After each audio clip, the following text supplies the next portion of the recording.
ആ ക്ലാസ്സിലുള്ള കുട്ടികളോട് മൊത്തത്തിൽ ഭാവിയിൽ ആരാവാൻ ആഗ്രഹിക്കുന്നു എന്ന് ചോദിച്ചു. എന്നിട്ട് നാളെ അത് എഴുതി കൊണ്ടുവരാൻ പറഞ്ഞു.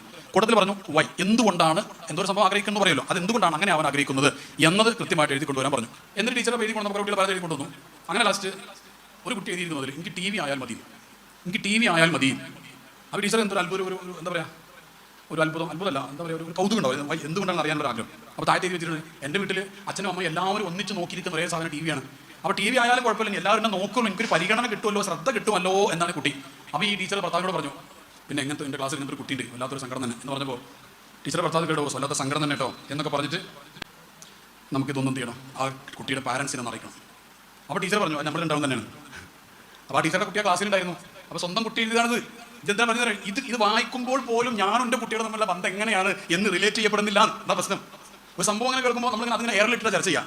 കണക്ട് ചെയ്യണം, ഏതൊരു സാധനം കേൾക്കുമ്പോഴും ഞാനതുമായി ബന്ധപ്പെട്ട് എങ്ങനെയാണ് എന്നത് കണക്ട് ചെയ്യുന്നത് നല്ലതാണ്.